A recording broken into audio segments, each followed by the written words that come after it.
All right, welcome. Looks like we've had some folks join us. So we'll just give a second for everybody to get on the call here. If you haven't done so, if you could just mute your mic if you're joining us as an audience member, that would be fantastic. And we'll get started momentarily. Okay, perfect. So hello, everyone, and welcome to our Ask Me Anything with our current math students. We've got some fantastic math students here to talk to you this morning, and they're got up nice and early to have this chat with you. My name is Leanne Zonneveld. I'm the undergraduate recruitment coordinator for the Faculty of Mathematics, and I'm going to be your host this morning.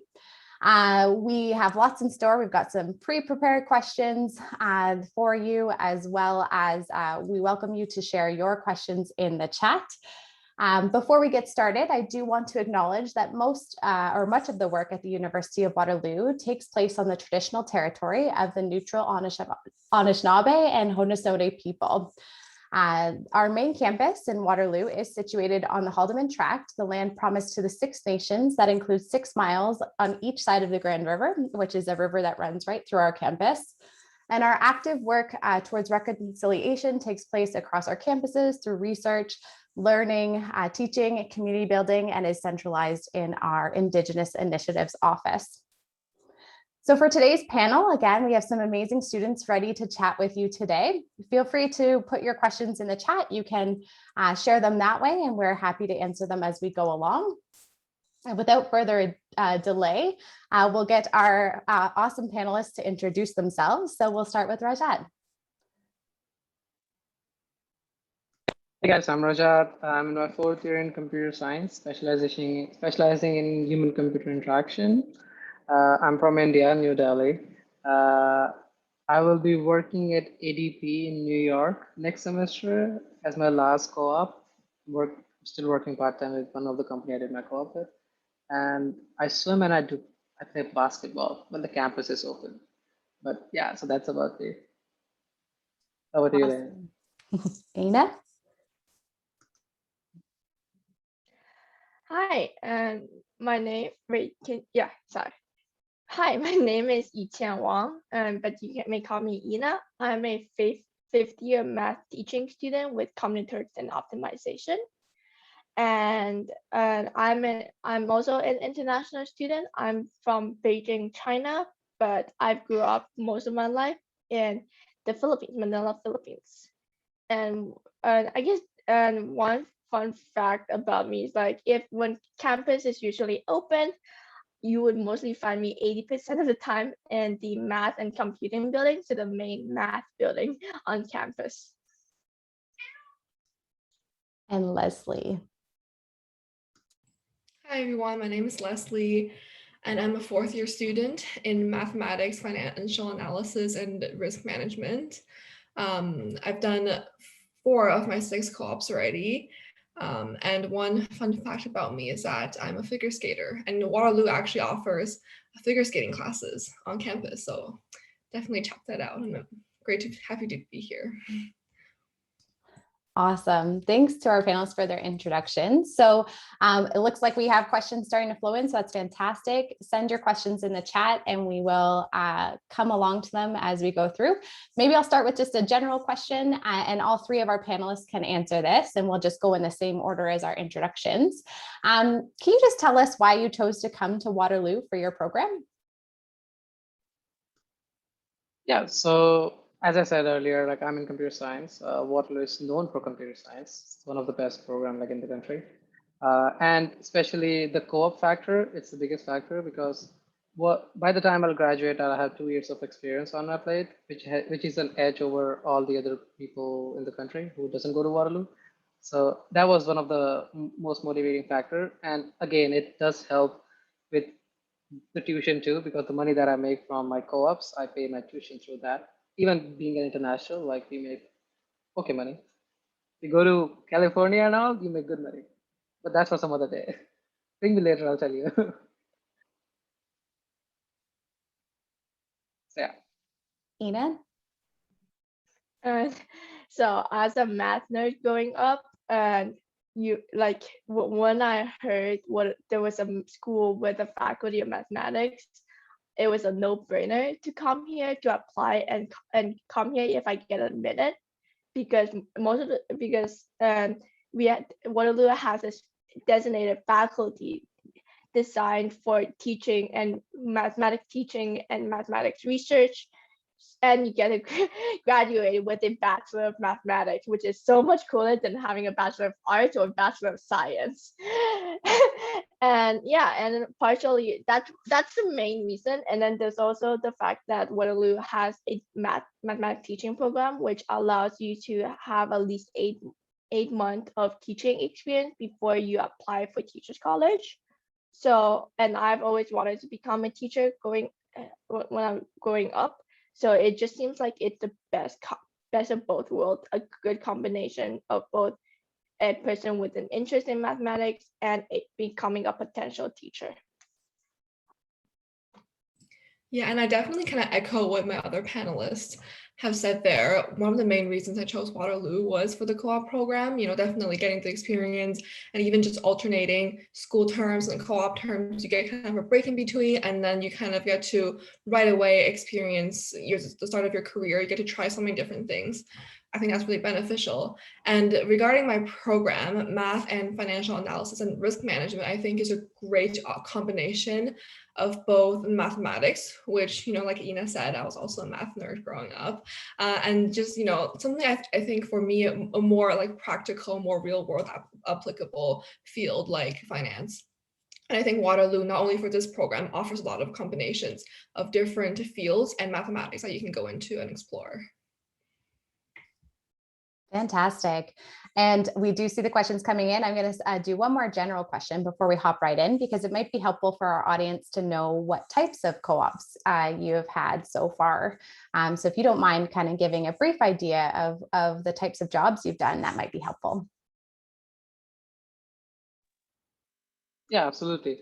So I worked as an IT analyst. I worked as a software developer. I worked as an R&D engineering development. So different roles in different companies and different responsibilities too. In my first two co-ops, I work as sort of an IT service desk analyst. So you support all the IT issues in the commission. In my further co-ops, I was doing software development. So actually developing apps, supporting apps, and so coding in general. And still in my further co-op, I'm going to be doing the same thing. So yeah, that's pretty much it. Before Ina hops on, what was your favorite so far? Oh, software developer, for sure. It's Awesome. fun. It's fun. Good. Ina? And most of my co-ops was education related, but you don't have to have it focused on one type of co-op. And so what I've done is I've done being an intern teacher at a private high school.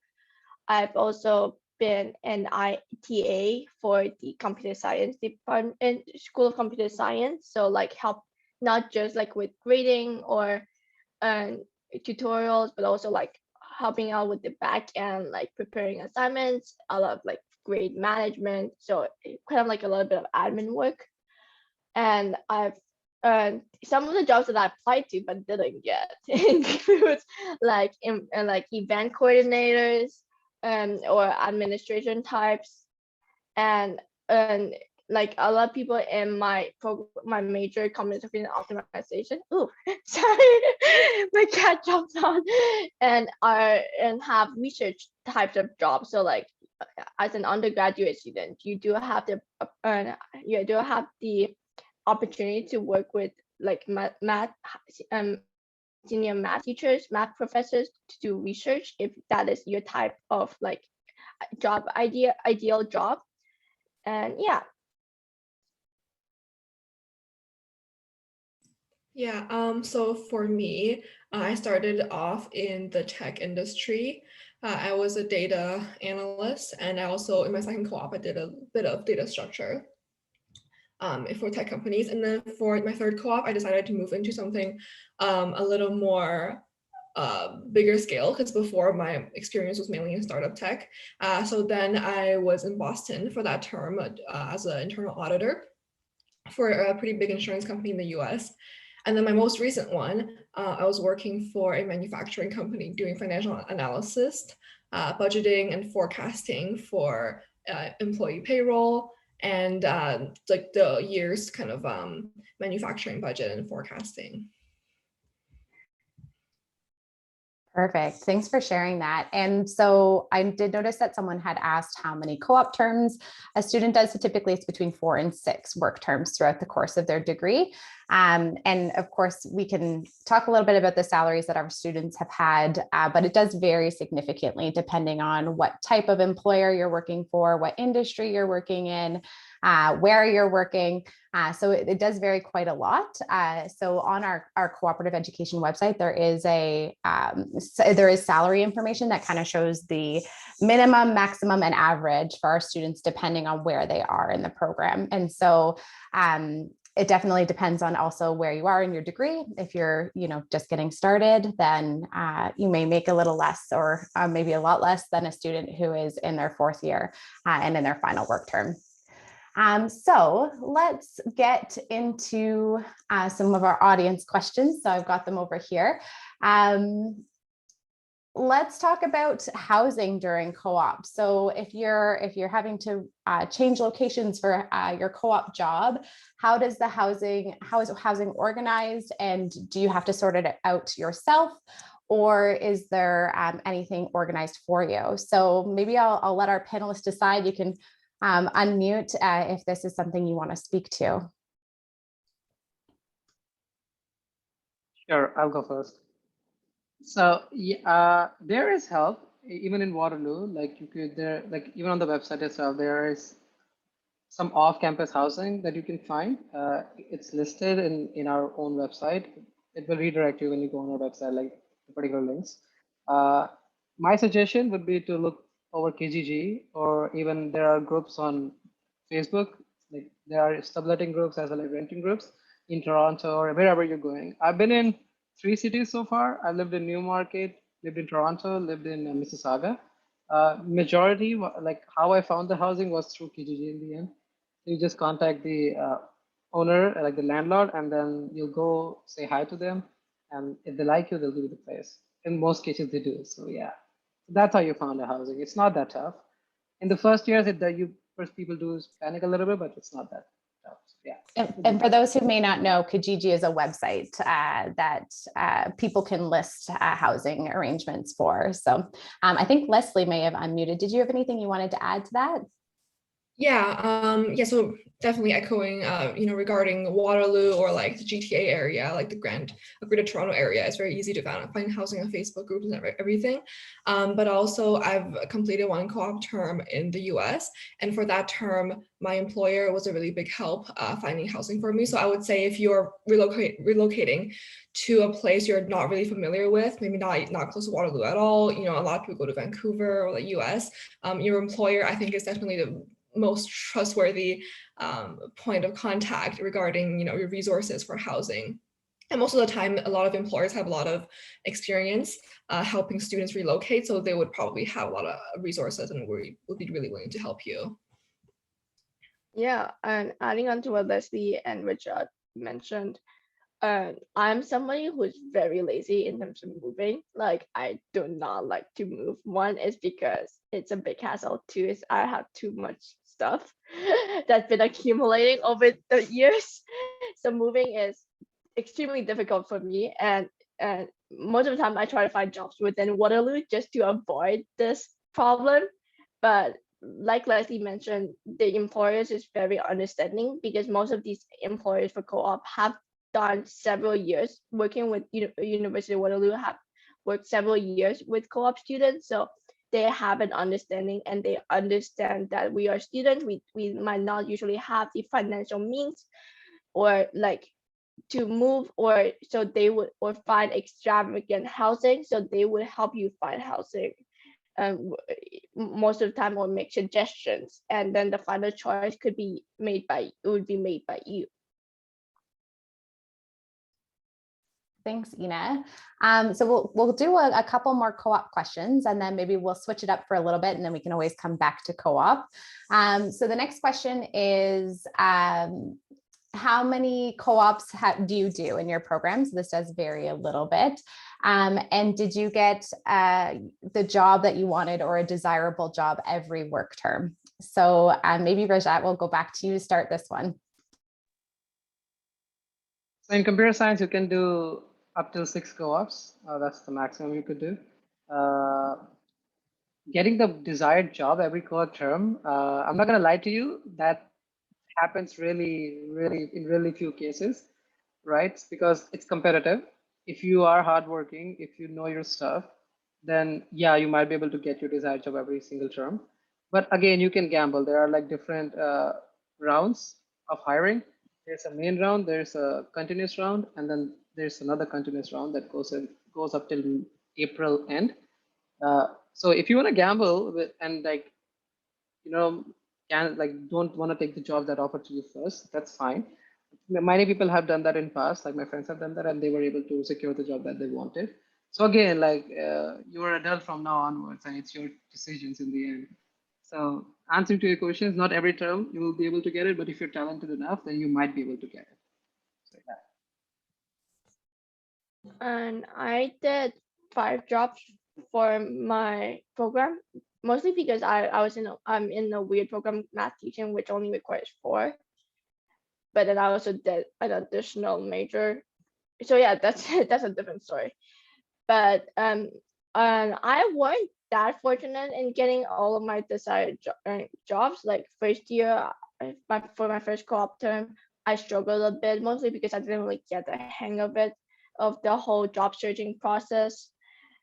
And then so like, and then several like, and then also like once in my third co-op job search, I also wasn't able to get my top choice. I was still really happy where I ended up to, and then so like, yeah, with the desired jobs is you have to remember that with the whole co-op system, whole job searching system, is that you are competing with everybody in the university, everyone. So and that includes like different students from upper years in the math faculty, students in different years in across all 6 of Waterloo's faculties. And so it is a very competitive market, kind of really like similar to real life market, where you don't know who you're applying, like competing against other people for a similar job.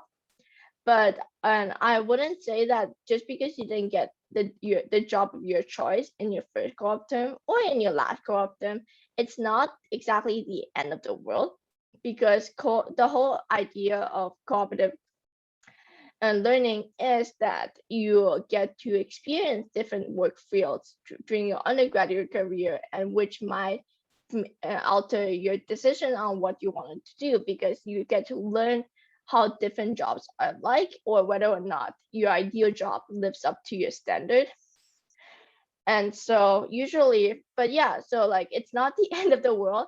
Like I don't usually recommend gambling just because you don't know what's happening, especially in this economic climate. But I would definitely say your chances increase as your experience increases. So like by the time you get to upper years, 4th year, 3rd year, or even 5th year, you are more likely to get your desired job, just because you have so much more under your belt. And also with the job searching, that's an experience you learn yourself, because you might not have done well with your interviews or resume, but after a few times, you got the hang of it. Those are great insights, Ina. Leslie, did you have anything you wanted to add? Yeah, I just kind of wanted to also say that it's good to set realistic expectations, because I know so many people, especially computers. I know, a lot of my friends coming in first year and they expect to get like Facebook and Google.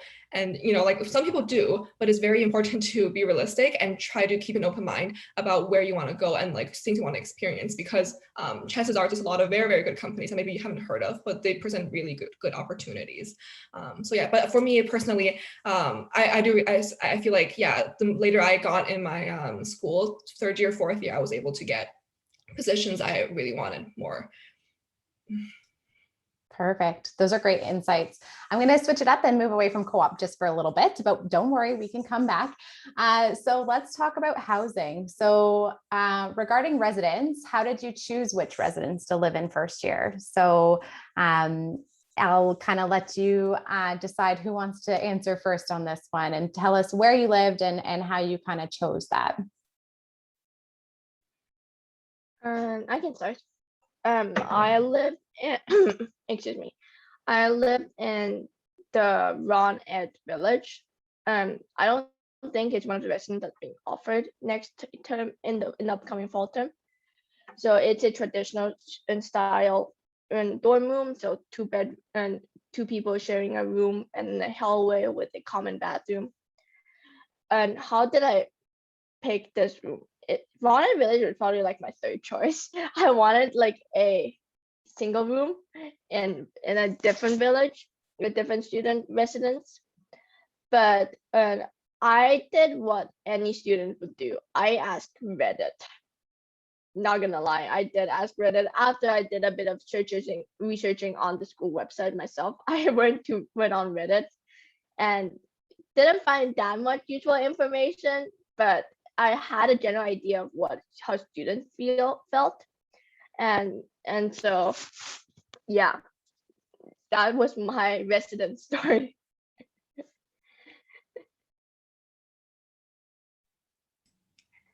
Yeah, and for me, in my first year, I lived at MKV, I think it's Mackenzie King Village, and that housing is, I think, is one of the, in my opinion, nicer ones, because you get a whole suite to yourself, and then you have individual rooms for each one of 4 people. And then the only thing about that residence is that I think it's the only residence where you don't, it's not a mandatory meal plan, because it comes with a full kitchen. So that was pretty fun. My first year, I finally learned how to cook a bit more of it myself.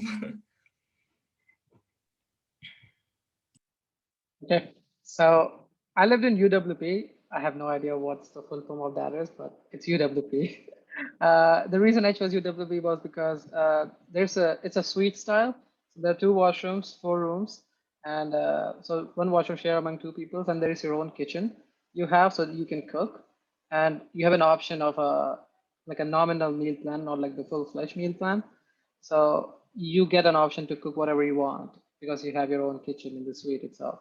So my family was more, worried about like what I'm going to eat there, because I was going to a whole new different country. They didn't even know if I get the food that I like or the food that I'll eat. Because there's a mentality that people just boil stuff. That's not true. But again, yeah, so that was another reason why I chose UWP, and it was okay. It's not that bad, and I liked it. So yeah. And just a follow-up question for you. There's a student wondering if there's a specific residence that computer science students prefer. And they have heard that engineering students prefer one residence over the other. So just for everybody's knowledge, UWP is the University of Waterloo place, which is where Rajat lived. So do you know, is there a CS common residence, or do people just live kind of wherever they end up? I'm guessing people live wherever they end up, but again, yeah, UWP could be the preferential one because it's closer to the engineering buildings as well as MC, if I recall correct. Because yeah, when I used to run for my exams, like I used to just run there. It wasn't that far. Even DC is close by, and all the engineering buildings are close by from UWP. So I think that might be the reason that people prefer that. Village 1 and all are a bit far. They're more closer to SLC, and it's same distance, but engineering is closer. Yeah. Awesome. And with that said, go ahead, Ina. Oh, sorry. I just want to quickly add on. There's not a common center, but I do know a lot of math students who tend to live in Village 1.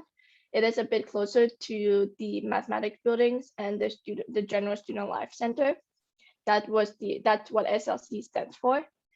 And then, yeah, but then, so Oh, another thing with just like you dorm style and suite style is that I believe, or it might be the case when I was applying for residence, is that if you know a friend who is also coming to Waterloo, you can, in a resident request form, you could like connect with them and say that, hey, I want to dorm with this person, and they similarly write your name on it, and you have a higher likelihood that you would be dorm mates. Or if you have a group of 4, you guys can find a suite style room. Awesome. And Leslie, did you have any residence facts to share while we're on the topic? Or are you? I think my other panelists have covered pretty much everything. Awesome. So I'll just make a note that I know there. I will go add ahead. something here. Sorry. Yeah. So the difference between UWP and Village One that I noticed, I came to Waterloo in January, so I wasn't like a regular fall intake. So wasn't the best thing to do, but okay, it's okay. People do it because when you come in fall, you come with so many people, so you have bigger groups to make. Village One is some kind of a, like a dorm style kind of thing. So you go to lunch in like a big dorm area. I think the washrooms are shared too. So you see more people, you interact with more people as compared to UWP. Especially when you're in computer science, you're more oriented towards like studying and all. And if you're in UWP, you might be just interacting with the 4 people in your suite. They will have different, sessions and different events. Like the Dawn will organize those for you to improve your, I don't know, socializing you with other people in the residence. But again, Village One has an upper end in that case because you will have to go outside to eat food and meet other people, right? UWP will just cook or order something, right? Again, your preference in the end. Thanks for that insight. So I'll just add a couple little things. Obviously, students have a lot of questions about quarantining and what that looks like this year. That information, a lot of it is still yet to come. So as we all know, it's kind of an evolving situation. So it is great to keep an eye on our website for any updates with regards to that. And of course, any students coming in the fall will be communicated with on an ongoing basis. So we won't necessarily answer any questions about quarantining just at this moment and residents, but they're great questions and you're welcome to follow up. And as we get more information about that, we'd be happy to answer them. We have a question from a student. What are some non-math courses that students take? So maybe you can each share some electives that you've taken or some popular courses that you know your friends have taken. So we'll mix it up because Rajat just spoke. How about Leslie? We start with you this time. Yeah, so as for my program, financial analysis and risk management in math, it's not a very, I would say, flexible program. In all of my undergrad, I only have 2 elective spots. All the mandatory courses are either math, finance, business courses. That usually fills it up. But in my 2 elective courses, I'm like more interested in studying languages. So both of those elective courses, I took French for one of them, and then I took Chinese for the other one. And also I know the University of Waterloo has offers for a lot of different language classes as well. Ina? Yeah, and so in my first year, my 2 elective courses one was a psychology course. The other one was a English, like a speech communication course, with part of the whole communication requirement for all math students.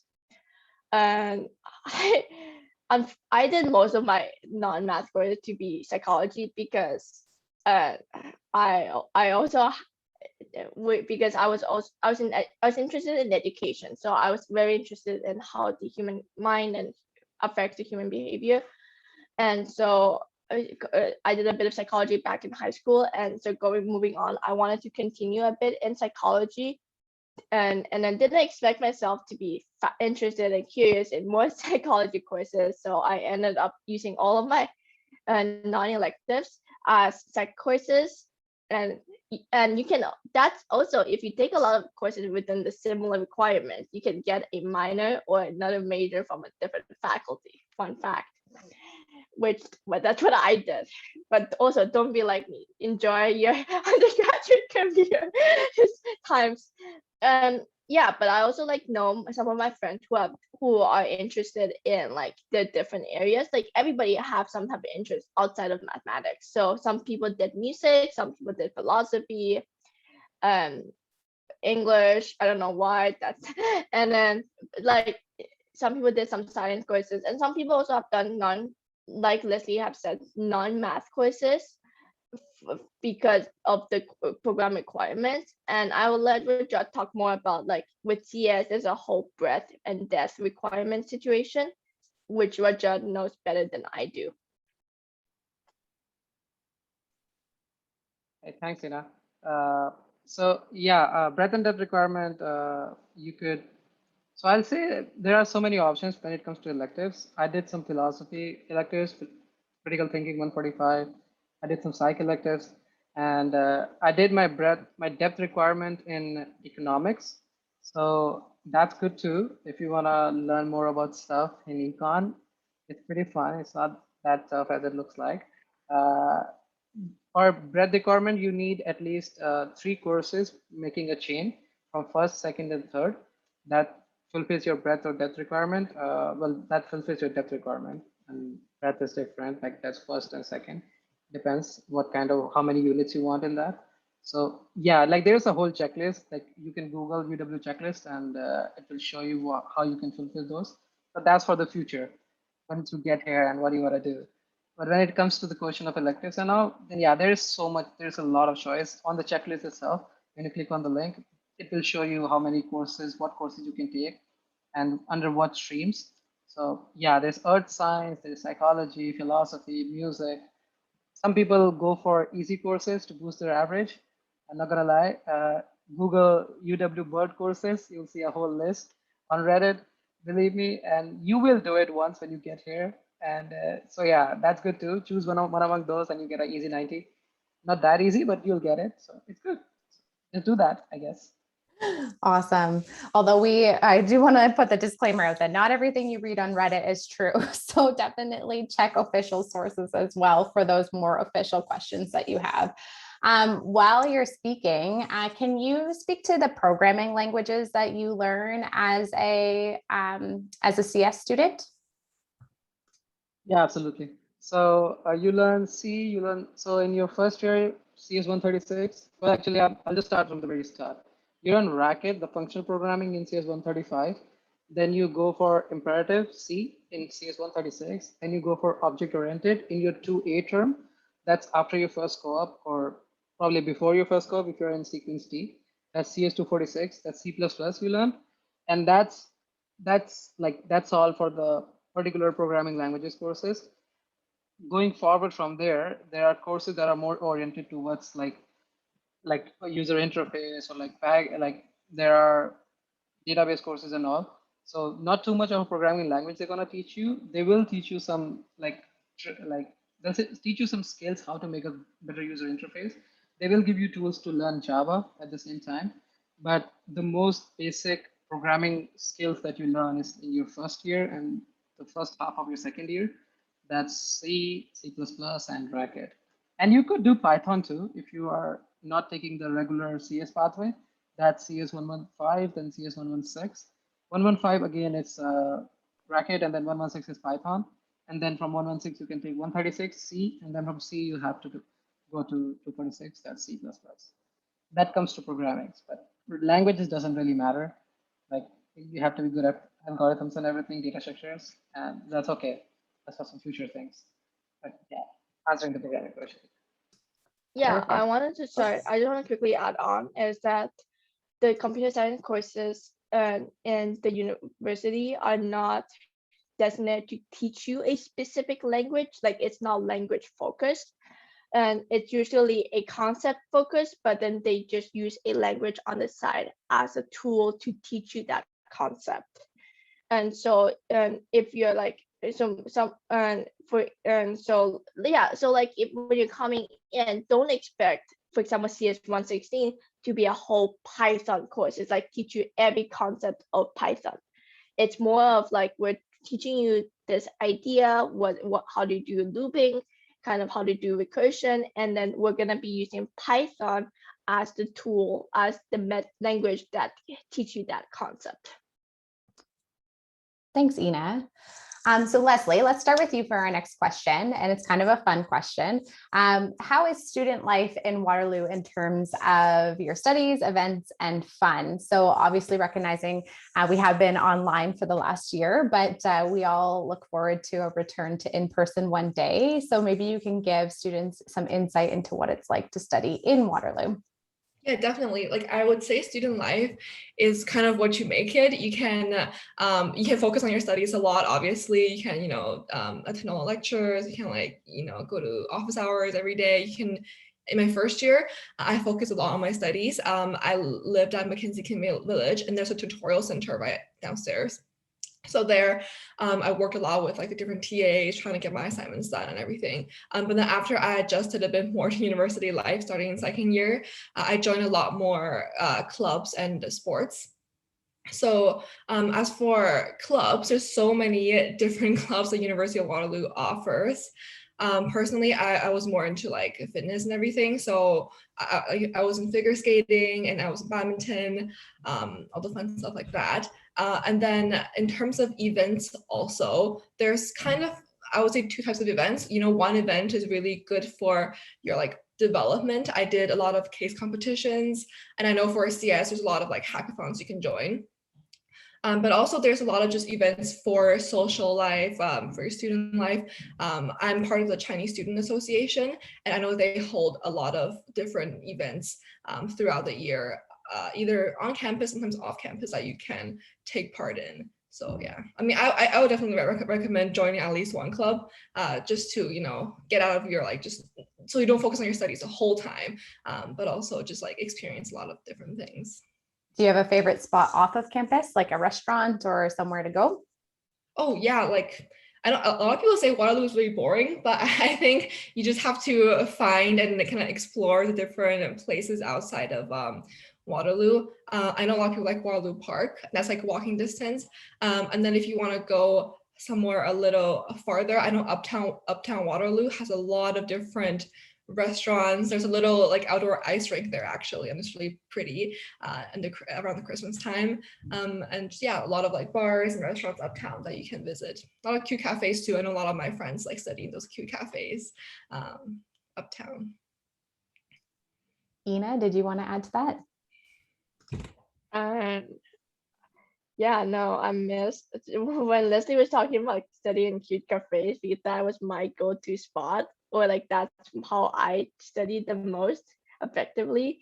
And I'm just like thinking about the good old days when we get to go outside, we get to sit in a cafe and just have our laptops open. Those were the days. And then no, and yeah, so like Leslie mentioned, there's a lot of like university-wide club, and then with a lot athletic clubs like badminton, and then also like different cultural clubs, different like interest groups. Like we have a Super Smash Bros. Club. Yes, you literally like every meeting you play Super Smash Mario Bros. And then there's also like faculty-based clubs. So like within each faculty, they have different clubs associated to a specific program or to a specific type of interest. So which is that like, so yeah, if you're looking for ways to professionally develop within your major or your field, you should check, like they introduce themselves on Instagram every term, just for new students, for new recruitment. And that's also a really great way to meet people within your program, like upper years within your program.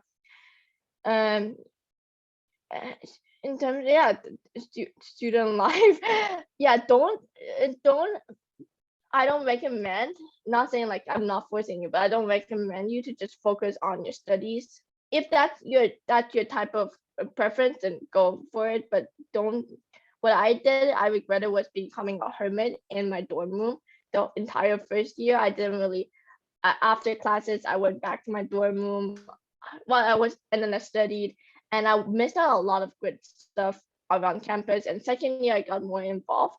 There's also like, if you want to get involved with volunteering, that's an option. And with student leadership, that's also an option that you can do. There's a lot of different opportunities to volunteer on campus and off campus too. Nice. Yeah. Thanks, Ina. And Rajat? I think I'll add to all of that, what Leslie and Ina said. There is stuff to do in Waterloo too. I know we are in mathematics, so we don't really have pub crawls and all if you're looking for that kind of fun. But engineering does, environment does. You can always sneak in. They would never know. There are so many people. $15 for a t-shirt. Buy it, sneak in. It's a good time. So yeah, there is ways to have fun and find fun. I worked in a bar for 4 years in Waterloo. It went under after COVID. I have hosted pub crawls, so it's fun time when it comes to that. Again, like yeah, student getting involved with societies as well as clubs. It's a good way to go to improve your skills, like your whole holistic skills as well. So yeah, depends on what kind of fun you want to do, right? Like I was lazy, so I just used to sit in the TSA office. There's a good sofa there, and you can work on it. So There's yeah, lots of do fun comfy places. places, right? Yeah, lots of couches Yeah. to be found. Awesome. So I'm not sure if any of you have been involved in this, so you can let me know. But one student asked about research opportunities for international students, but I think this applies to anybody, undergraduate students wanting to get involved in research, and if there's opportunities for that in your first and second year. So I know I can speak to the fact that there are positions available for students to get employment in research labs and work with professors on their research. And that's something that students absolutely can pursue. And they can also volunteer in labs. So there's co-op, part-time, volunteer type positions available in research. And the Faculty of Math has an allocation for those types of roles. So it's nice to see that there are those opportunities available. Did anybody want to speak to this specifically? I've never done research because that wasn't where my interest lies.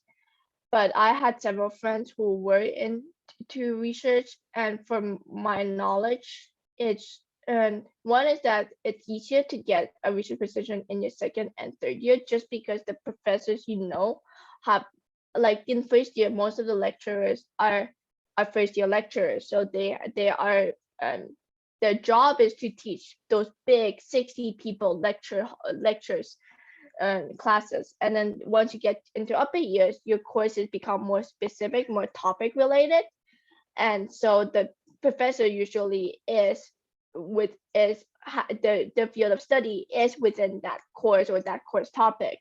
And so they tend, like, if you want to do research, a really good suggestion is just be friends with your professors, like talk to them so that they have an impression of you and they know who you are. So when you're like, and then during your chat, talk about like, oh, I'm interested in research, and they're like, oh, I'm think like, do you want to apply to be my undergraduate research officer?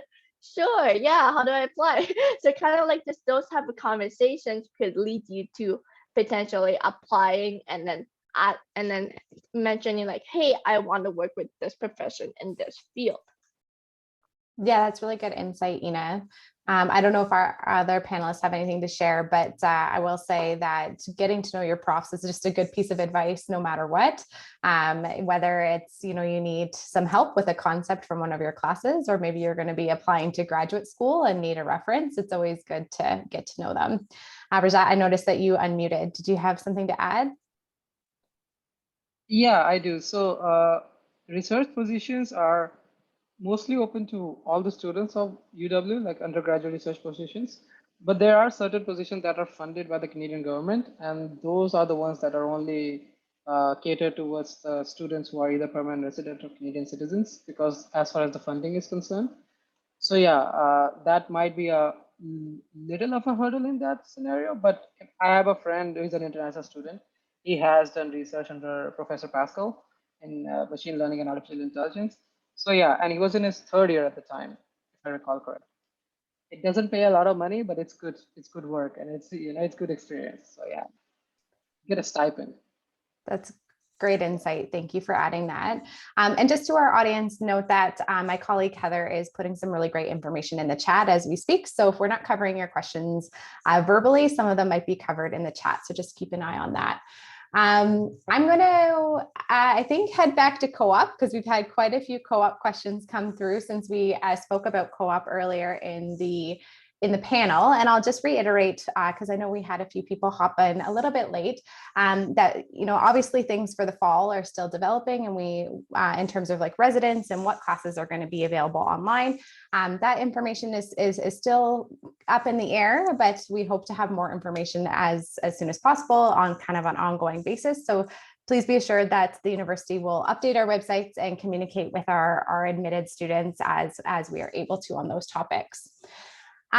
So back on the co-op train, so one student asked, are there any international co-op opportunities outside of the US? Can Indian students, or maybe we can open this up to international students generally, do a co-op in the US? So they're specifically asking about visas and things like that. So Rajat, I know you're supposed to be in New York in next term. Maybe you can start us off, and then if anybody has anything else they want to share, they can go ahead. Absolutely. So yeah, international students from anywhere who comes to Waterloo, they can go to US for work or anywhere else in the world. I had friends who have been to Norway and who've been to Singapore. So yeah, opportunities are there. When it comes to the visa process, well, right now with the whole restrictions things, everything is closed. So I don't know how the visa process is going for that. Like even for the States jobs, it's not really open. But when everything's gonna open and we're gonna go back to normal coming to this fall, which I'm hoping we will, you will apply for a J1 visa. There's a particular fee for that, and yeah, you just go from there. It takes like a month for the whole process to go through. And as a student, you get a J1 visa. You go there, you do your internship, then you come back, you file your taxes in 2 different countries, and yeah, that's it. So yeah, it's not that tough. If you get a US job or any other job, you can apply through the visa process. University of Waterloo has that resource on their website. Like the CISA has that like web page that actually guides you what kind of visa you have to apply and when you have to apply. And your employer will tell you that too once you get hired. So reach out when you do get hired. These questions are for future. You will learn them eventually, but it's a good thing somebody asked it. So yeah, that's the gist of it. Yeah, and we also have immigration consultants on campus. So there are people here to help students who need to look into visas, either to come to study in Waterloo or if they're going abroad during their co-op work terms. Did anybody else want to add anything to that? Yeah, so I previously, before COVID, I completed a co-op term in Boston in the US. And from that, kind of echoing what Rajat said, my employer was the one, was the point of contact, helping me apply for my J1 visa. And I guess it depends which company you work for, because for me, all my travel fees and visa fees were all covered by my employer. And I, to be honest, I just had to submit some paperwork, and then everything was covered. But I know for some people, they would have to take more initiative themselves to do it. And I know the University of Waterloo has a lot of great resources in terms of that. Yeah, I never had a co-op in the US, but I did have a co-op back in China. And so there are opportunities like to work in different locations in the world, geographic locations in the world. Additionally, like if you know an employer that might not be part of the co-op program just yet, there is a possibility that you can search for your own jobs, and it's a whole different process. So like if you go to the co and the CEE and Center of Education and Experience Learning website, you can find a whole section about how you can find your own job that's not within the Waterloo system. And yeah, so if you know somebody, like let's say back in your home country, that is interested in hiring you for internship, and that can potentially, you apply for that as your own job searching, and then you can use that as a co-op credit or work term. That's really great insight, Ina. And actually it is a great kind of segue into the next question. So Why don't we start with Leslie for this one? And it kind of, Ina's alluded to some of the answer. How do co-op students find their jobs? So you can maybe tell us a little bit more about that. So Ina's talked about how students can find a job by themselves. They can arrange that, especially if they want to go back to their hometown or a specific employer that maybe they already have connections with. Can you speak to how a student has resources on campus and what those entail for looking for a co-op placement?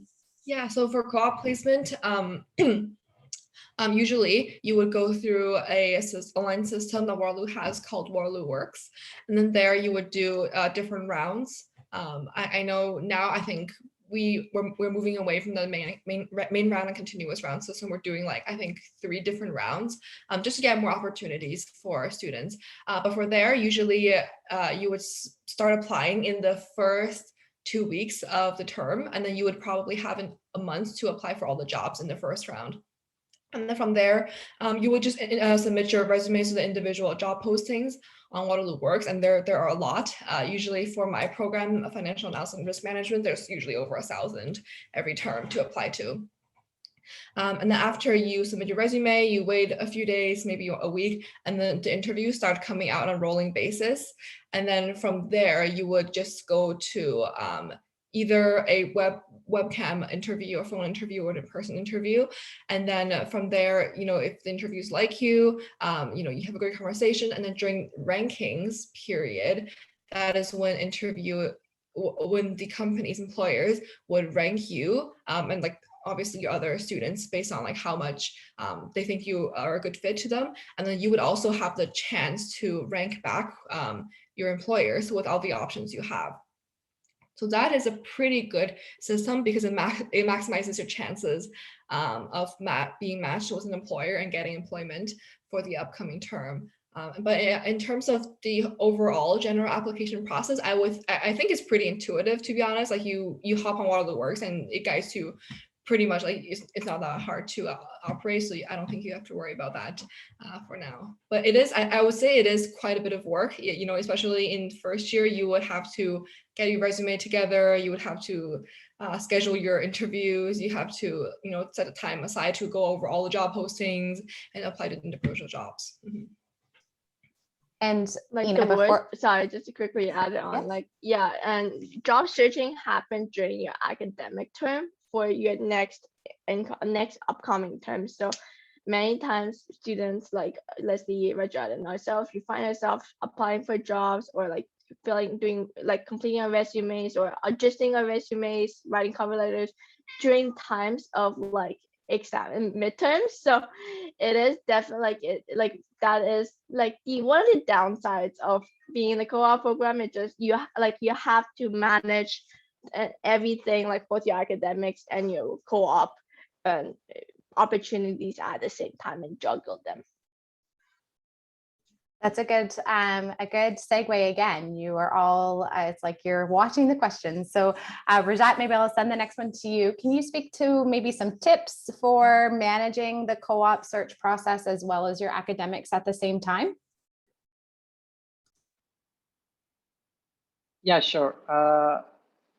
So when it comes to applying for jobs, there are certain deadlines that you have to adhere to in your first month of the term, because there are certain deadlines that you have to apply to certain jobs, and after that the jobs just disappear. So to be prepared for that, like I'll suggest, if you are in your first year, you're probably going to be doing your first co-op or applying for it in your second term, if you're not in sequence D. But if you are in sequence D, then prepare your resume beforehand. That's what I'll suggest, because then going into the term in the start and then working on the resume is just a lot of work. So prepare your resume, and then once the job postings start, just start applying for them, and that's easier. So in a whole week, allocate some time to apply to jobs, allocate some time for your studies, and if you're not getting certain response from your applications, try to set up some meetings with the CISA advisors, and they'll help you out and they'll critique your resume, what's wrong with it, because sometimes there's an ATS system that doesn't pick up your resume properly the way it should, because there could be some formatting issues with it, and that's why you're not getting interviews that you're supposed to. So fix your resume, get that done, apply to as many jobs as you can, allocate time, and yeah, you'll be fine.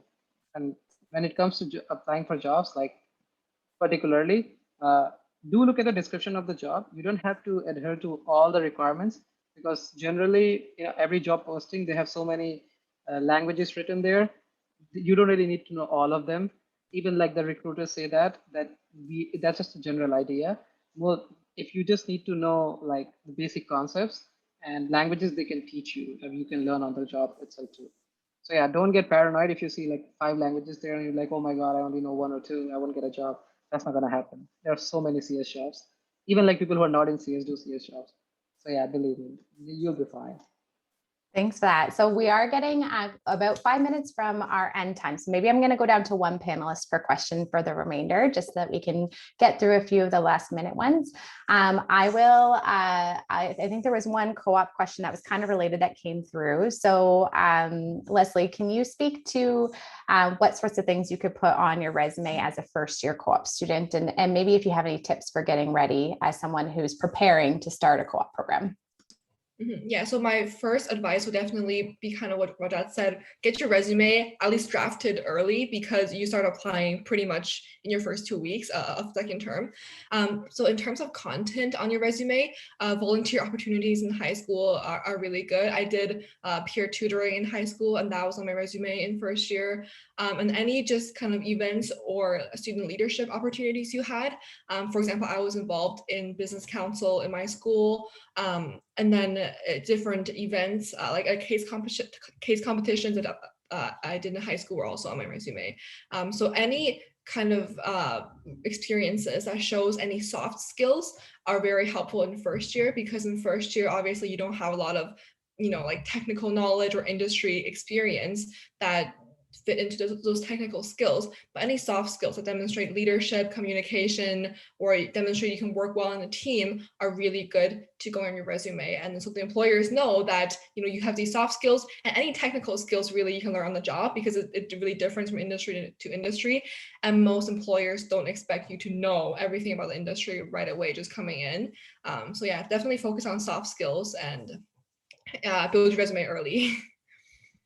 That's great advice. So we're going to shift from co-op and just wrap up maybe on a bit more of a student life type topic.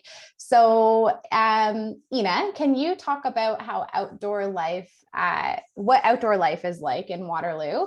I think students are particularly interested in weather conditions as well as their course workloads. So maybe you can talk about getting outside and what that's like, and maybe keep our friends who might be living in a different climate in mind. Yeah, and I'm just like looking out in the window right now. Today is a bit of a gloomy day, unfortunately. Otherwise, I would show you my front yard. But yeah, the weather. I don't know how to describe the weather. The weather is like any Northern Canadian weather would be, and so you would expect a lot of snow starting from October, end of October, and then up to like beginning of March. So it's like winter is really long in Canada, which is definitely not something I'm used to growing up in tropics. And otherwise, during like the weather, like why not just spring, because so like you have your spring rain, and then you have some days which is nice and sunny, like in the 15 to 20 degrees Celsius temperatures, and then it drops. But outdoor, like, so that's the climate weather forecast for everybody who's not in Waterloo. And in terms of outdoor life, and I think Leslie mentioned this, so around the universities, we have the Waterloo Park, and then we also have the Columbia Lake up north of our campus, and which many people, and then which is like has a big grass field. So like if you want to play soccer, or just biking, there's a bike route within Waterloo Kitchener area. And if you don't mind a little bit longer walk or longer bus ride, in downtown Kitchener, there's the Victoria Park, which is much grander than Waterloo Park and more busier. And yeah, so like there's a lot of like natural outdoor spaces within the KW area. And I mentioned like bike routes and hiking routes. So that's like if you like to bike, you can, or jog, that's a great route for you to take. I'm not a very outdoorsy person, so like it's not, but yeah, just like it's very like we're talking more recently with the pandemic, so like you can still go outside, like it's like take a walk, very recommended, take a walk around town, or like even enjoy the views in either Waterloo or Victoria Park, and just remember to maintain your social distancing, wear your mask, regardless of how far you're from other people. You can never be too careful. Thanks for that, Ina. So we are at time, but I thought maybe we could just quickly wrap up. If you each can take a very short time to maybe just offer your best piece of advice or words of encouragement for our admitted students as they prepare for university. Rajat, do you want to, I'm putting you on the spot. Would you like to start? Sure, why not? So my advice would be to not get overwhelmed in your first term. Things do get a bit, well, I won't use the words crazier, but for some people it does get a bit crazier. You are coming to a whole new country and you're adjusting to the culture as well as the whole new academic system too. Don't have really high expectations. Do remember that you are coming to the most competitive school in the country. Everybody here is above 90% student. So everybody here is smart. So again, it is competitive, but grades are not the end of the world. People who actually fail 1 or 2 courses during their 4 years get a really good job like till the end of their degree. I'm the example of that. So believe me, that's okay. Grades are not the end of the world. They are just there to be on the paper, right? But again, do focus on your studies. Don't get overwhelmed. Have fun. Have a good university life, and you'll be fine. If you're coming here, this is like the best place to be for your career wise as well as your life wise. Yeah. Ina, do you want to go next? Yeah, and it's similar to Rajat, like coming here, don't have too much of a high expectation because it is very different from high school. Like the whole learning system is different from high school. You're not in a class of like 30 people with one teacher who will like micromanage your grades or something along those lines. You are very much your own manager or personal manager in terms of that. And always make sure that you know how to keep a balance between school and academics and social life or your personal life. So like have hobbies, take a break every now, take care of your mental health, and also just like remember, university, or like you are an adult now, you're here to explore your interest or dive deeper into your interest. So it's no surprise that you might feel like maybe this isn't the spot for you, maybe this isn't a program for you, you might switch it up. That is all completely fair, and you have the right to do that. Awesome. And Leslie? Yeah, so I think my best, like my top advice would be to keep an open mind, regarding your career, where you want to do, what do you want to do a co-op, even like Ina said, program wise, maybe, and that's the thing about university, I think, in your first year, you get to experience a little bit and perhaps you find that maybe the path you're going down is not where your interests lie. And then, Waterloo offers a lot of flexibility, especially in the math faculty, to switch between different majors and different career prospects. And yeah, in terms of social life too, that, also keep an open mind, explore your different interests, because I think Waterloo offers a lot of different clubs, and there's a lot of, you can find like-minded people in those clubs and make some really good, I think, lifelong friends in university. Yeah, and yeah, like, and don't focus on your studies too much. Definitely like try hard, definitely, but don't just, that's not the only thing that kind of matters. I know in first year, when all of us are smart, right? Like coming to Waterloo is a competitive school, so when you see your grades kind of not what you expect to what you had in high school, it might be a bit of a shock. But then I think everyone eventually adjusts to their own rhythm and ends up okay. Sorry, and Leanne, I just want to quickly chime in.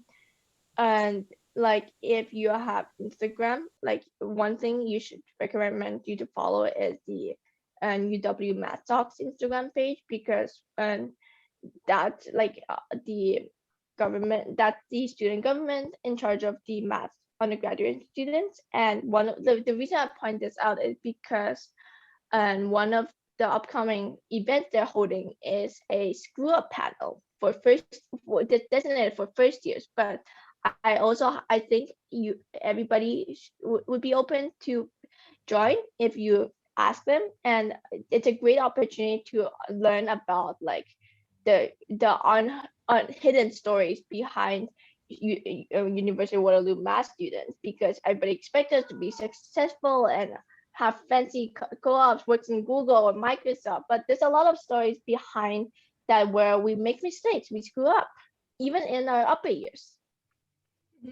And also, speaking of math talk, I also want to say that in your first year, don't be afraid to like ask for help. I know a lot of people can get intimidated. If you have questions regarding coursework, go to your professor's office hours. Approach TAs at the tutorial center. Even in terms of mental health resources, Waterloo has help for that kind of stuff too. So don't be afraid to reach out if you find yourself struggling a little bit. Yeah, I guess adding to all that, please do. I think most of you that will come to Waterloo in fall, we will have, they haven't announced it yet, but hopefully we have more in-person classes. That's what Waterloo is targeting to. And if we do, then do come to MC building. There's a whole lineup of clubs, even like computer science clubs and all. You can get your assignment help, all kinds of help. So do come, like visit and talk to other upper year students and hang out there. Even if you can even study there, there are really fancy computers we have. So yeah, that's a good place to start. Don't just sit in your room, in your dorm room, try to study everything by yourself. Don't do that to yourself. Go study in the library. There's on-campus place. Because if you see people around you, you can ask them doubts. You make friends for life too at the same time. So yeah, don't just get stuck in your room. This isn't just an advice for first years, it's also an advice for your summer before first year, because I know many of you would be finding ways to improve academically. I want you to enjoy your summer before university. So like enjoy, because once you do, if you're in co-op, you won't have any summer breaks. And so really take the time to just relax yourself and get in the mindset of like relaxing is as important as studying. I think that's a really good note to wrap up on. And I think our student panelists could probably keep going for another hour. So I think I'll get you all to acknowledge this by nodding, but you probably all would agree that you're a very different person today than you were when you started your first day of university. So definitely lots of growth and opportunities that happen, and learning through lots of different avenues. So thank you so much to our panelists. Now, if we didn't get to answer a question that you had asked in the chat, we did have quite a few come through. So please don't hesitate to follow up with us at mathinfo@uwaterloo.ca. We'll put that in the chat for you. And if you want to ask another question to one of our panelists, I hope that it's okay that I'm volunteering to pass those along through the Math Info account as well. So if you have a question outstanding that you'd like to ask one of our student experts here, we'd be happy to share those along. So thanks so much for joining us. If you would like to, maybe you have some really specific admissions questions, or you would like to talk to a recruitment representative in person on a video chat, we've put the link in the chat to book a one-on-one with us as well. So lots of opportunities to get your questions answered as we lead up to the start of your university career and that June 1st acceptance deadline. So I think we'll wrap it up there. I hope you all have a fantastic day. Thank you again to our wonderful panelists, and take care, everybody. We hope to see you soon. Thank you. Take care, everyone. Thank you, everybody, for coming.